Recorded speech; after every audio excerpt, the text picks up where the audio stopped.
वो मेरा पहला प्यार।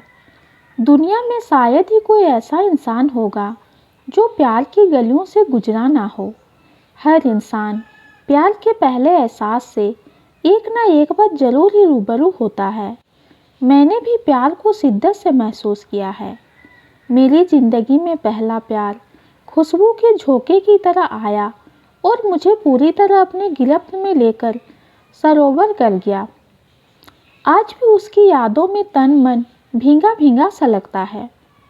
बात उन दिनों की है जब मैंने 12वीं की परीक्षा पास करके शहर के सबसे अच्छे कॉलेज में बीएससी प्रथम वर्ष में दाखिला लिया था।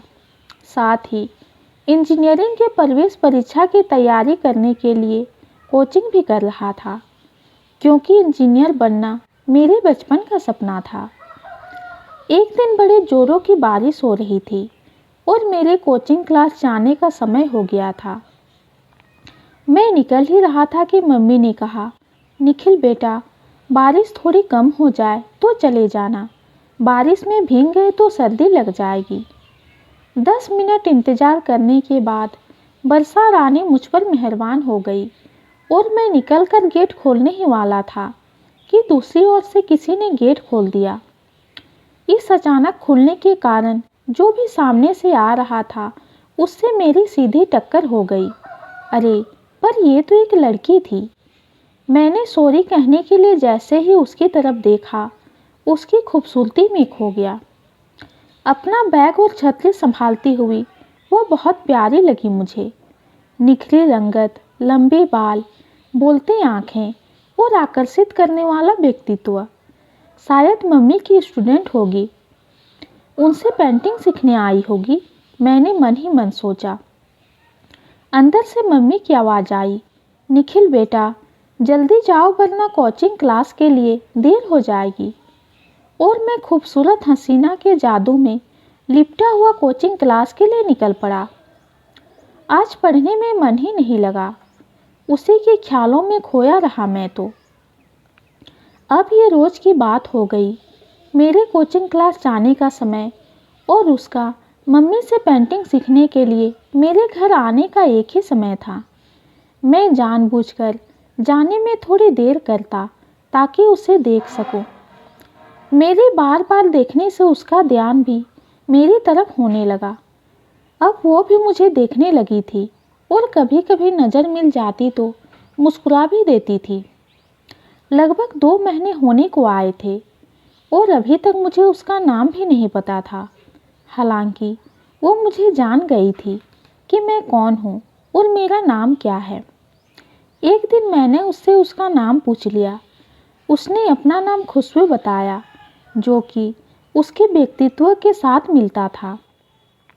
मैंने उसके नाम की तारीफ कर दी तो वो शर्म से मुस्कुरा दी। धीरे धीरे समय गुजरता जा रहा था और उसके पेंटिंग का कोर्स भी पूरा होता जा रहा था। मम्मी हमसे अपने छात्रों की ज़्यादा बात नहीं करती हैं, लेकिन एक दिन मम्मी ने मेरे और पापा के सामने खुशबू की बहुत ज़्यादा तारीफ की कि किस तरह 2 ही महीनों में उसने 6 महीनों का कोर्स पूरा कर लिया है। अगले दिन खुशबू अंतिम बार पेंटिंग क्लास में आई और राधा कृष्ण की पेंटिंग मम्मी को देकर चली गई। मम्मी अपने छात्रों से फीस नहीं लेती हैं, इसलिए जो भी उनसे सीखते हैं सभी गुरु दक्षिणा में उन्हें पेंटिंग देकर जाते हैं और मम्मी उसे सजाकर रख देती हैं। उस दिन के बाद मैंने कभी भी खुशबू को नहीं देखा। प्यार तो था पर हिम्मत नहीं थी इजहार करने की। इनकार से डर जो लगता था।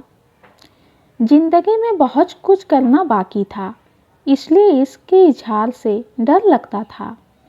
जिंदगी में बहुत सी चुनौतियाँ थी जिनका सामना करना था, अपना लक्ष्य प्राप्त करना था। इसलिए प्यार को अपनी ताकत बनाकर मैंने जी जान से पढ़ाई में खुद को झोंक दिया। दिल में आशा का दीप जलाकर रखा कि मेरे इंजीनियर बन जाने के बाद खुशबू को ढूंढकर उसे शादी के लिए कहूँगा, वो ज़रूर मान जाएगी। तो अभी पहले सपने को पूरा करने में जुटा हूँ और यकीन है कि मेरे बाकी के सारे सपने भी ज़रूर पूरे हो जाएंगे। जब भी कभी बारिश होती है तो खुशबू के साथ वो पहली मुलाकात याद आ जाती है। ये छोटी सी कहानी आपको कैसी लगी कमेंट में ज़रूर बताइए। कहानी पसंद आती है तो चैनल को लाइक और सब्सक्राइब कीजिए। कहानी सुनने के लिए आपका बहुत बहुत धन्यवाद।